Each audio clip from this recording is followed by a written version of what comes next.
उन्होंने कहा कि मैं झूठ नहीं बोल सकता। तो शुक्राचार्य जी ने कहा कि देखो यदि विषम परिस्थिति आ जाए तो झूठ बोल देना। कौन कौन सी विषम परिस्थिति? स्त्री सुनर्म विवाहे जो प्रत्यर्थे प्राण संकटे गौ ब्राह्मणा हितार्थाया नानतम स्याजुगुप्सितम। ये उन्होंने कहा कि भाई यदि ऐसी स्थिति आ जाए झूठ बोलने की, भाई स्त्री को कहीं स्त्री के ऊपर प्राणघात प्रयोग हो रहा है, कोई मार रहा है अबला को, और वहां जाकर के और आपको गवाही देनी पड़े, और यदि आप झूठ बोल जाए तो आपको झूठ पाप नहीं लगेगा। यदि आप बच्ची का विवाह करने की तैयारी में हैं और लड़का पक्ष वाले से और लेवे देवे में यदि झूठ बोल जाओ तो कोई पाप की बात नहीं है। क्यों? कि हमारे झूठ बोलने से यदि लड़की किसी अच्छे घर में जा रही है तो वहां दोष नहीं लगेगा। यदि किसी के प्राण संकट में हो और वहां आपको बचाना पड़े और फिर आप उसके प्रति झूठ बोलना पड़े तो कोई परेशानी नहीं। गाय के ऊपर प्राण संकट है, वहां आपको झूठ बोलना पड़े तो कोई पाप की बात नहीं। ब्राह्मण यदि किसी संकट घड़ी में है और उसके प्राण बचाने के लिए आपको झूठ बोलना पड़े तो कोई बात नहीं है। और अपनी संपत्ति बचाने के लिए, भाई आज संपत्ति की बारी है तो झूठ बोल जाओ, कोई बात नहीं है। नहीं, बलि ने कहा मैं नहीं बोल पाऊंगा। बलि ने कहा महाराज आप जहां से चाहे सो नाप ले। बोले ऐसे नहीं नापता, पहले संकल्प लो। हाथ में जल दिया। अब जल कहां से दिया? अपने कमंडलू में से। और जैसे ही कमंडलू में से जल निकाला तो उस कमंडल की डुंडी में शुक्राचार्य जी बैठ गए। जल न निकल पाए, और जल नहीं निकलेगा तो संकल्प नहीं होगा। भगवान ने कुसा निकाल करके अपने कमंडल की डुंडी को साफ किया तो जैसे ही शुक्राचार्य जी की आंख में वो कुसा लगी तो शुक्राचार्य जी भागे और एक तरफ की आंख का गोविंदाय नमो नमः। क्या माने? शुक्राचार्य जी एक आंख के हो गए। क्यों? क्योंकि दान में अलंग लगा रहे थे। दान में कभी रुकावट नहीं करना चाहिए। कोई दे रहा है, कोई कर रहा है, उसको रोकिए मत। यदि रोकोगे, यदि दान में रुकावट करोगे तो शुक्राचार्य जी जैसी गति हो जाएगी। शुक्राचार्य जी चले गए। राजा बलि ने और संकल्प लिया, एन बद्धो बलि राजा दानवेंद्रो महाबला तेन त्वा प्रतिबध्नामि रक्षे माचलः। ध्यान करना, उस समय राजा बलि ने कहा महाराज जो मैं संकल्प करता हूं कि मैंने आपको 3 पग पृथ्वी दी और दी, त्रिवाचा वचन दे दिया।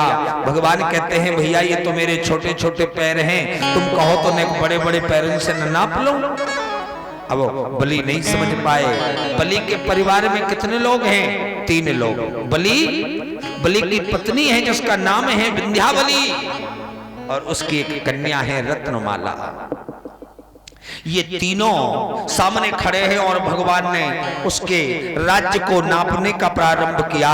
त्रिविक्रमत्वचरणाभुजद्वयम् मदीय मूर्धा नबलम करिष्यति।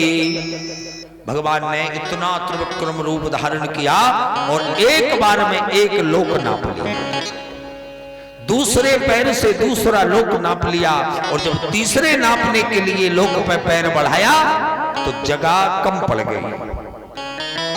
नपी नपाई जगह में भगवान का पैर जा रहा है। भगवान बोले बलि ये बताओ तुमने कितना दान दिया? बोले महाराज 3 पग।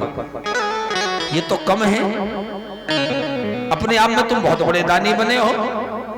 बलि ने हाथ जोड़कर कहा महाराज बस सामान्य ते कही है, अब जय में बराबरी कर लो क्योंकि और तो है नहीं। भगवान बोले इधर दाता बनता है, इधर दानियों में श्रेष्ठ बन रहा है और इधर जमीन कम दे रहा है। हम नहीं, जब वापस करते हम नहीं लेते। बलि बोला ओ महाराज वापस मत करना, मैं ऐसे बन सका हूं, मेरे ऐसे पूर्वज हुए हैं, आपने देखा है, नाम सुना आपने, आपका भक्त हुआ है जिसका नाम प्रहलाद। मैं प्रहलाद का नाती हूं। प्रहलाद का पुत्र है विरोचन और विरोचन का पुत्र है बलि। और बलि के सामने दिया हुआ दान आप वापस कर रहे हैं? नहीं नहीं, सुनिए महाराज, आपने अभी मेरी जमीन नापी है। भगवान ने, बलि ने एक प्रश्न किया था, महाराज ये बताओ भाई, राज्य बड़ा होता है या राजा बड़ा होता है? समझने की बात है। कभी कभी आदमी विचार करता है। बलि ने यह प्रश्न किया कि राज्य बड़ा होता है या राजा बड़ा होता है? भगवान ने कहा राज्य कभी बड़ा नहीं रहा, राजा बड़ा होता है।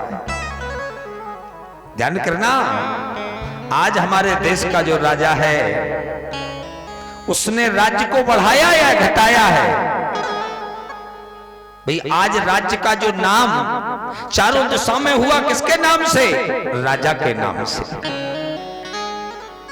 बलि से कहा कि राज्य बड़ा नहीं होता, राजा बड़ा होता है। और जब राजा बड़ा होता है तो बलि ने कहा तो अभी तो आपने मेरा राज्य नापा है, अभी मैं खड़ा हूं, मुझे नाप लीजिए।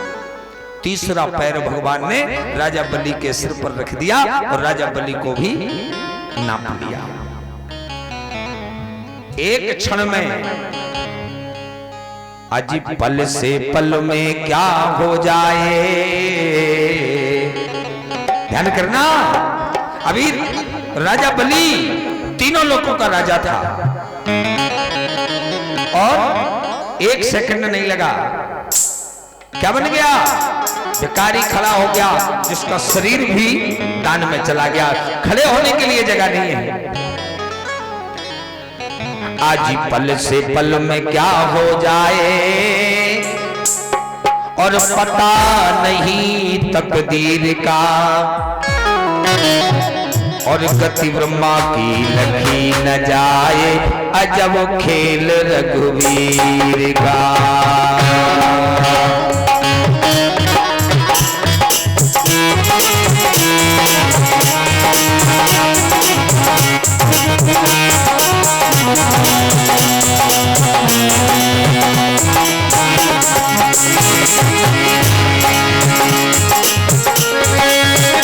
सभी ताली बजाइए।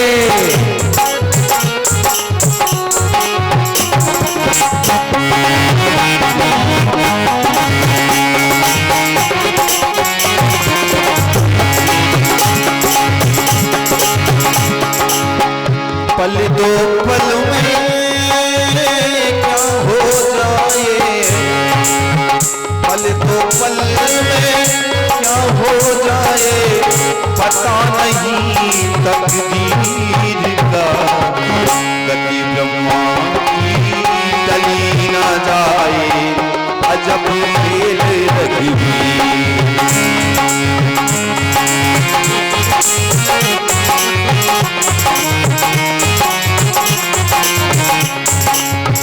गति ब्रह्मा की चली ना जाए, अजब खेल रघुवीर का।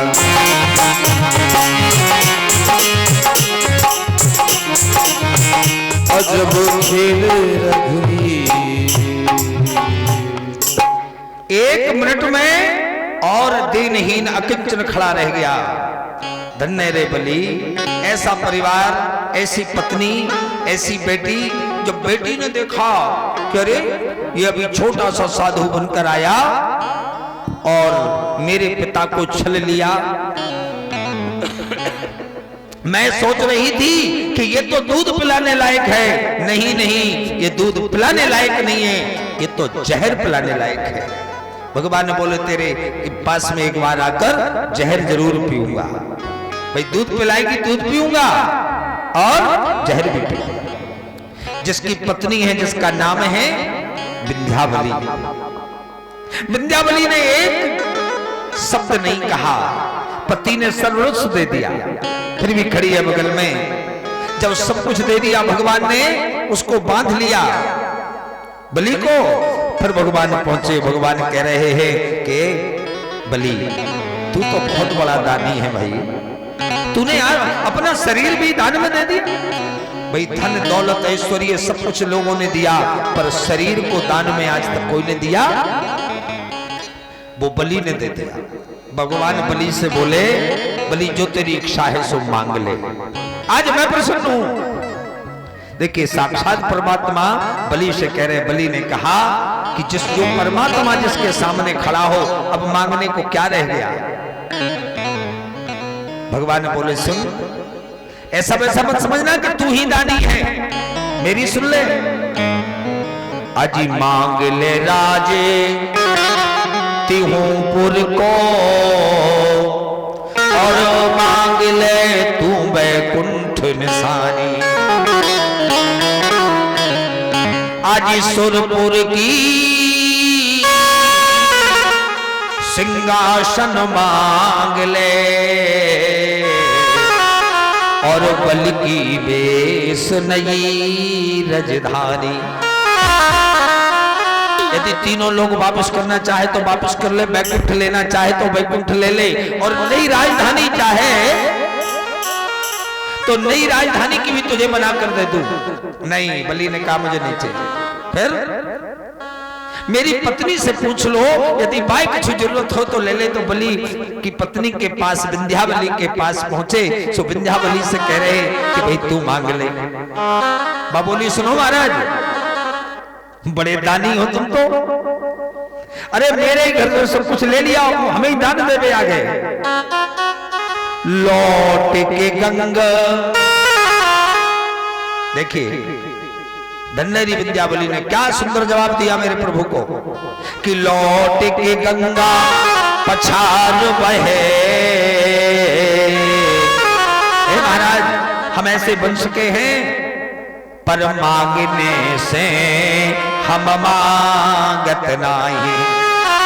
बोली भक्तवत्सल भगवान की। उसने कहा, अरे आप मांग भी भाई, पहले द्वारे पे हमें आए, हम सामान सब ले लो, और अब हमें अब स्वयं दानी बन गए कि जो प्रभु तुम बड़े दानी हते, तो काहे को द्वारे पे बाहे पसारी।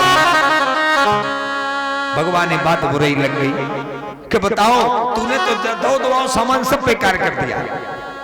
पर उसने क्या मांगा? बलि ने, भगवान ने उसको सुतल लोक का राज्य दिया। सुतल लोक के राज्य में भगवान ने मांगा, यदि आप मुझे देना चाहते हो तो मेरे द्वारपाल बन जाओ, मैं सदा आपका दर्शन करता रहूंगा। आज भगवान बलि के द्वारे के द्वारपाल बने हैं। सोचिए, बलि वहां का राजा है, आज बलि जिंदा है, पर वहां 4-4 महीना के पहरे लगे हैं 3 देवतन के, ब्रह्मा, विष्णु और शंकर। 4-4 महीना उस बलि के द्वारे पर पहरा देते हैं। देखिए, वो एक ऐसा जीव है जिसने अपने शरीर को जब दान में दिया तो आज भगवान को भी खरीद लिया। भगवान उसके बगैर इजाजत के कहीं जा नहीं सकते। इस प्रकार से राजा बलि का आपने चरित्र सुना। सुखदेव जी महाराज कहते हैं, राजा परीक्षित क्या सुनना चाहते